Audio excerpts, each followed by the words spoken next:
This is Enzo Eigen of the Alliance for Loki. So this is our second war of the off-season. We are between seasons 9 and 10. And I'm running path 6 here, which is a path I do not do too often. So my first fight I see is a skill. I don't have Scouter Lens on, but the one persistent charge means it has to be Nick Fury. So I've never fought Nick Fury in war, so I'm a little bit unsure of how this fight's going to go. I take in Vision because he has the unblockable SP1, so I want to try to control his power as much as possible. And with the Aggression Fury, I want to try to play quickly, so if I don't have to worry about baiting out specials, then I think I will be able to deal with his SP1 more effectively since I don't have to dodge it too much. Of course, the big problem with Fury is that he gets those tactical charges and it goes unblockable. So I want to try to make sure I intercept as much as possible. So you see right here is unblockable. So again, I'm just trying to work on the intercept. Intercepting in war is always really tough. Yeah, I luckily get it. So the first part of the fight isn't too bad because I get him down pretty quick. This doesn't really matter about the limber in this because I'm not really trying to parry him too much. And again, I get another intercept, which really helps a lot. When he does throw his SP1, I evade the first two parts of it, and then I just let the machine gun fire be blocked because there's no way I think you can really evade that easily or well. And so I continue the fight. So he's now in the Furious mode. Again, he's stun immune, but it doesn't matter because he is the limber anyway. I probably play him like a stun immune character. And just be really careful about the tactical charges. So baiting out the heavy now, just trying to throw my SP1, keep his power. Again, he goes unblockable again. I'm really trying to carefully intercept him.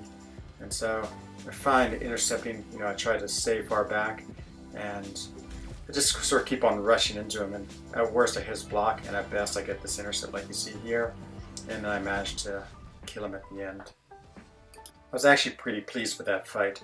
Again, my vision is not boosted at all, and so it was a good fight, and actually didn't take so long to kill him.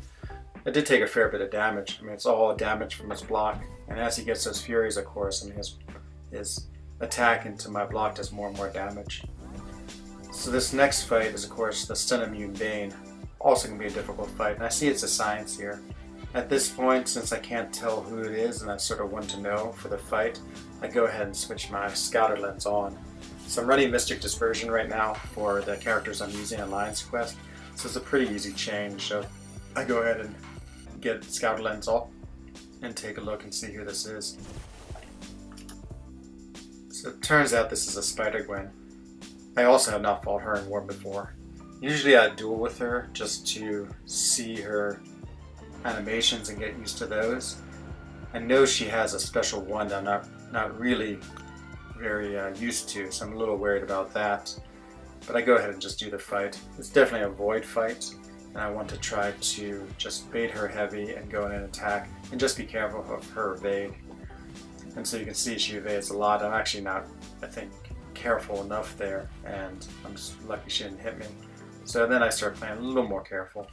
She builds up those evade charges pretty quick, and I think that makes her pretty powerful once she gets a lot of evade charges. I believe it's once every 5 hits that she gains one of those. So the fight's going pretty good. You see, I get the Bane and I transfer it pretty easily, so that works out well. I don't do a very good job of dodging her special, nor do I punish it at all, and so that's a little bit of problematic in this fight. I probably could get some more hits. Luckily, I get another SP1 off. I'm feeling pretty good this fight. I have a lot of debuffs on her. She's melting down, but right there, I totally get hit by her special. I'm not exactly sure what happened. I think I saw it being thrown, or maybe I was expecting something else, but it instantly kills me, and that was too bad because I felt like the fight was going well. So then I decided to bring in Vision, figuring I'd try to keep my Stark Spider healthy for the next fight.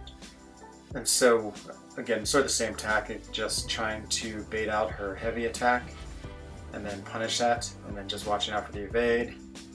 And this fight doesn't go so well. I get the intercept there, and I also get the special too, so again, things are going good.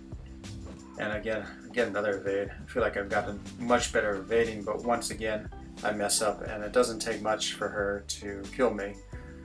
My vision is also wounded from the last fight, so maybe he could have survived that, but, you know, unboosted, these characters take a lot of damage when they get hit, and it's usually the end of them.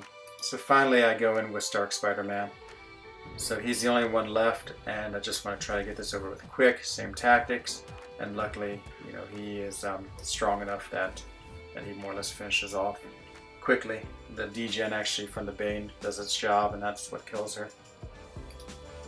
So now I'm going to go over to the next node in this fight. I see it's a skill, and so I was hoping it's someone I could use Stark Spider-Man on, like a Kingpin, or Agent Venom, or Crossbones. And I go over to it and use my scouter lens on it to see who it is, and it turns out that it's a Korg.